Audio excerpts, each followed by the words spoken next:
Cartoon mobile. बहुत समय पहले की बात है। एक हरे भरे जंगल में चिड़िया रानी का राज चलता था।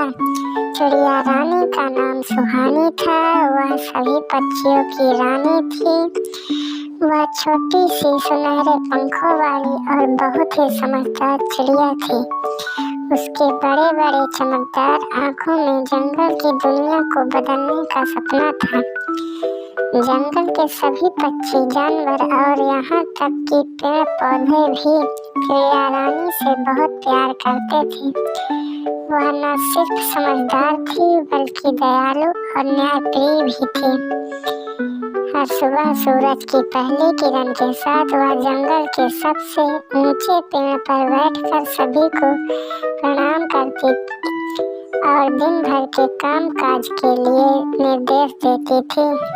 उसकी चहकती आवाज पूरे जंगल में गूंजती और सभी का दिल खुश कर देती थी। जंगल में हर किसी को शांति और सुख का जीवन मिल रहा था। सभी पक्षी अपने अपने घोंसले में रहते और जंगल के नियमों का पालन करते थे। लेकिन एक दिन जंगल में एक बड़ी समस्या आ खड़ी हुई। एक शिकारी जंगल में आया और उसने कई पक्षियों को पकड़ लिया। जंगल में हड़कंप मच गया। हर तरफ डर का माहौल छा गया। सुहानी को यह खबर मिली तो वह बहुत चिंतित हुई। उसने तुरंत सभी पक्षी की एक सभा बुलाई। वह जानती थी कि अगर जल्द कुछ नहीं किया गया तो जंगल की शांति भंग हो जाएगी और पक्षियों की सुरक्षा खतरे में पड़ जाएगी। सभा में तोता, कौवा, मोर और सभी छोटे बड़े पक्षी उपस्थित थे। सबकी नजरें चिड़िया रानी पर अटकी थी क्योंकि अब वह उन्हें इस संकट से बाहर निकाल सकती थी। चिड़िया रानी ने सभी से कहा, हमें मिलकर इस समस्या का हल निकालना होगा। शिकारी हमारा दुश्मन नहीं है, वह तो अपना पेट भरने के लिए हमें पकड़ता है। हमें ऐसा उपाय ढूंढना होगा कि वह हमारे जंगल में आए ही नहीं। तोता ने सुझाया कि हमें शिकारी से लड़ना चाहिए, पर चिड़िया रानी ने कहा, लड़ाई से कुछ हासिल नहीं होगा, हमें चालाकी से काम लेना होगा। तभी एक उल्लू ने कहा, शिकारी को डराना होगा। अगर वह जंगल में कदम रखते ही डर जाए तो वह फिर कभी नहीं आएगा। यह बात सबको पसंद आई। अब सवाल था कि शिकारी को डराया कैसे जाए।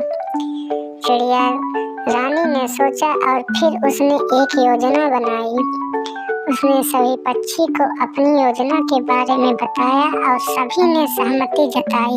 अगले दिन चिड़िया रानी की योजनाओं के अनुसार सभी पक्षी एकजुट होकर तैयार हो गए। जब शिकारी जंगल में आया तो सबसे पहले उसने अपने जाल फैलाए, लेकिन जैसे ही वह आगे बढ़ा अचानक पेड़ से कई सारे तोते, मैने, कौवा उसके ऊपर उड़ने लगे। तेज आवाज में चिल्लाने लगे। शिकारी चौंक गया पर वह घबराया नहीं। फिर योजना के अनुसार एक पक्षी ने शिकारी की टोपी उठाकर आसमान में उड़ा दी।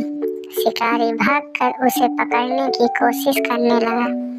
तभी नीचे से कई पक्षी उसके जाल को उलझाने लगे।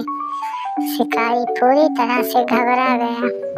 उसके सामने कुछ पक्षी ऐसे उड़ने लगे जैसे वे उसे हमला करने वाले हो। इतने सारे पक्षी की सामूहिक शक्ति देखकर शिकारी डर गया। उसने सोचा कि इस जंगल में कुछ अलौकिक शक्ति है जो उसे नुकसान पहुंचा सकती है। शिकारी ने बिना एक भी पक्षी पकड़े जल्दी से जाल समेटे और भाग खड़ा हुआ। चिड़िया रानी की चालाकी ने शिकारी को सबक सिखा दिया। शिकारी के भागने के बाद जंगल में फिर से शांति लौट आई। सभी पक्षी बहुत खुश थे और चिड़िया रानी की तारीफ कर रहे थे। सुहानी ने कहा, हमने शिकारी को मारने की जगह उसे डरा कर भगाया है। अब वह फिर कभी हमारे जंगल में आने की हिम्मत नहीं करेगा।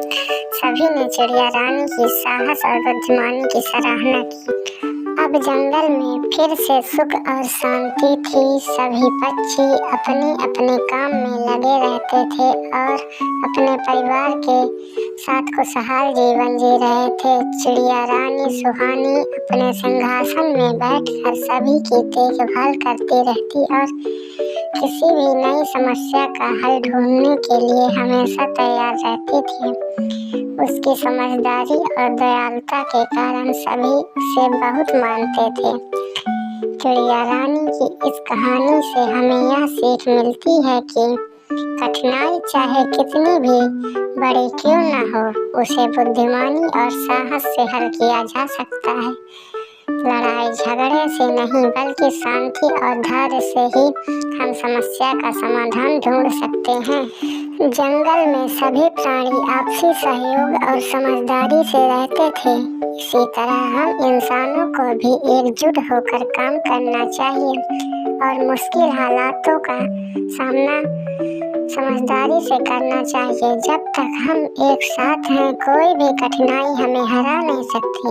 चिड़िया रानी सुहानी की एक कहानी प्रेरणादायक कहानी है जो हमें बताती है कि जीवन में हमें कैसे कठिनाइयों का सामना करना चाहिए।